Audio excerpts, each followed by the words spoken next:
Hey guys, so I finished reading Wuthering Heights today. It is actually Sunday evening, so the day before the video is going to come out. But yeah, I finished reading Wuthering Heights. It is my second classic of the year. Third, if you want to include modern classics, which Andromeda Strain I feel would count as. Anyway, I am trying to digest how I feel about this novel. And it's really hard to do because honestly, my opinion hasn't really changed since only the segments that I read back when I was when we covered this book in a college class I took. And my opinion of it then was that it was a story about abuse and generational abuse as well. And having read it, that's the opinion I hold. It is a story about abuse. It's not a freaking love story. It's a story of how these people are manipulated and controlled by one person because of that person's hatred of how they were treated as a child, and how small he then makes these characters' world. And it's the kind of story that none of the characters are likable within. There are individual actions of different characters where it's like, oh, okay, that's a good thing, but there's nobody that you really root for. There's nobody that you really root for the kind of thing of, oh, I want this person to be happy. I want them to have a happily ever after. I want them to be able to get away from this. It's a very bleak novel. And yeah, I don't know what more I can really say about it. I wanted to do a deep dive into these characters and stuff like that, but I don't know. I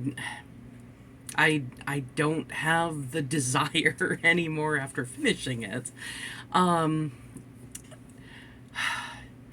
Like other books that I'm not sure of when I have closed the last page, I don't regret reading Wuthering Heights. I am glad that I finally went through and did read this book cover to cover. But because of the unlikable nature of all of the characters, and that you're basically just reading about these different miseries that they are put through, it felt like a chore to read. It felt like a slog, and yet that's not the way that people normally describe something being a chore to read or something being a slog to get through is not how I would actually describe this book. And I know that sounds completely weird. I wish I knew how to describe this better. But yeah, that's Wuthering Heights. I don't know. I wish I could describe it better. But again, I don't regret reading it. If you do want to read a classic, I do suggest this one. I don't suggest it being your first one. Get a few under your belt, get a feel for the language, get used to the way that things back in that time were written, and then get into this one later on in your pursuit of classics. But I do think that it is worth the read. One thing that drove me nuts, that it's something that we still see to this day, which just speaks to a universality of human behaviors, is there were a couple of different passages, and this was directed at both male and female characters, that they must hide their emotions for the benefit of another character. because the other character was ill, or the other character didn't want to see them grieved or depressed or whatever it was. So the initial one was encouraged to hide their emotions and to not cry or to not be upset or to not think about whatever kind of thing. And I it was interesting to see those touches.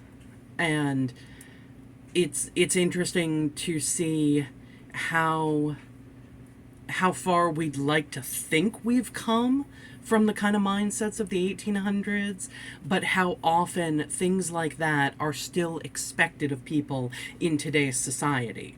That, oh, because this person, is going through this, we have to hide our own emotions so that we don't stress them out further, or whatever it is. And I like that it is a way to connect to writings from almost 200 years ago, but it's depressing that we have still come so little in really understanding one another and understanding our own emotions and the ways in which we can actually be there for one another without sacrificing our own well-being. Anyway, yeah, I'm not sure what I'm going to be reading next. I'm going to be discovering that tonight. I'm going to go through the stack of like 10 or 15 books by my bedside. Yeah, I did all this reorganizing with all the books back here and stuff like that, and I cleared off the bedside books, and I was like, alright, this is awesome. I'm just gonna read what I have for a while. Yeah, no, that didn't work. I keep finding interesting books. But yeah, I'm gonna read some more modern ones, more contemporary things for the next couple of books, and then I'll dive into my next classic, which will likely be Frankenstein, because I keep thinking about that one. So, we'll see what happens. Anyway, thanks for watching, guys, and I will see you next time. Bye!